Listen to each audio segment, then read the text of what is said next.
ഞാൻ ശ്രീ ദിലീപിന്റെ കാര്യത്തിൽ ആദ്യം മുതലേ എടുക്കുന്ന നിലപാടുകൾ കോടതിയുടെ അടക്കം സാധൂകരണവും പറഞ്ഞ ഓരോ കാര്യങ്ങളും ശരിയായി വന്നില്ലേ.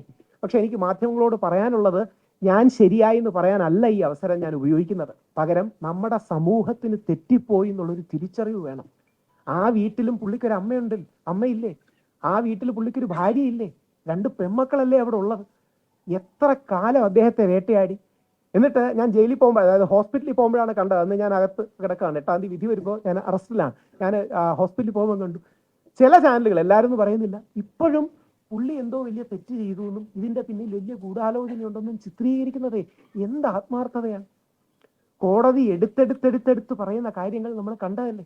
ഇനി ഞാൻ 1500 പേര് വായിച്ചില്ല കേട്ടോ, ചാറ്റ് GPT-യിലൊക്കെ ഇട്ട് സമ്മറൈസ് ചെയ്താണ് വായിച്ചത്. പറഞ്ഞു ഓരോ കാര്യങ്ങളും ശരിയല്ല. നിങ്ങൾ മാധ്യമങ്ങളോട് ഒരു കാര്യം ചോദിക്കാം. നിങ്ങൾ മാധ്യമങ്ങൾക്കെല്ലാം, എന്റെ കേസ് അല്ലാത്തതുകൊണ്ടാണ് ഞാൻ പറയുന്നത്, പോലീസും പ്രോസിക്യൂഷനും ഒരു ഫോട്ടോ ചോർത്തിയതെന്ന് ഓർമ്മയുണ്ടോ?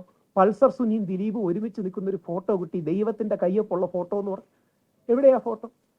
ഒന്ന് ആലോചിച്ച് നോക്കുക. നടക്കുന്ന കള്ളത്തരത്തിന്റെ എക്സ്റ്റെന്റ് ആലോചിച്ച് നോക്കുക. രാഹുൽ ഈശ്വർ കുറച്ചുകൂടെ സാധാരണക്കാരനാണ്, 16 ദിവസമേ ജയിലിൽ കിടന്നുള്ളൂ. ശ്രീ ദിലീപ് 85 ദിവസം ജയിലിൽ കിടന്നു. ശ്രീ പൾസർ സുനിയും ദിലീപും ഒരുമിച്ച് നിൽക്കുന്ന ഒരു ഫോട്ടോ ഞങ്ങൾക്ക് ലഭിച്ചു. ഏത് കോടതിയും ജാമ്യം നിഷേധിക്കില്ലേ? ആ ഫോട്ടോ എന്തായിരുന്നു? ഫോട്ടോഷോപ്പ് ആയിരുന്നു. പോലീസുകാർ ഫോട്ടോഷോപ്പ് ചെയ്തു തുടങ്ങിയാൽ എവിടെ ഈ രാജ്യം ചെന്ന് നിൽക്കും?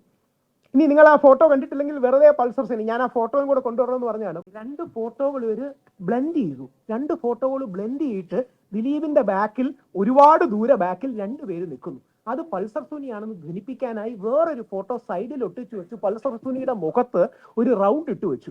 എന്നിട്ട് കോടതിയിലും മാധ്യമങ്ങളിലും അടക്കം ക്യാമ്പയിന്റെ ഭാഗമായി ഞങ്ങൾക്കൊരു ഫോട്ടോ കിട്ടിയിട്ടുണ്ടത്രേ.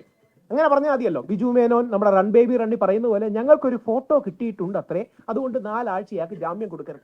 കേൾക്കുന്ന ജഡ്ജിയെ എന്തെങ്കിലും കുറ്റം പറയാൻ പറ്റുമോ? നമ്മളാണെങ്കിലും അങ്ങനെയല്ലേ വിചാരിക്കും, ഒരു ഫോട്ടോഗ്രാഫിക് എവിഡൻസ്. ഇത് ഫോട്ടോഷോപ്പ് പോലീസ് ചെയ്തു എന്ന് പറഞ്ഞത് പോലീസിലെ DGP ആയിരുന്ന ഒരു വ്യക്തിയല്ലേ, ശ്രീലേഖ മാഡം അല്ലേ പറഞ്ഞത്?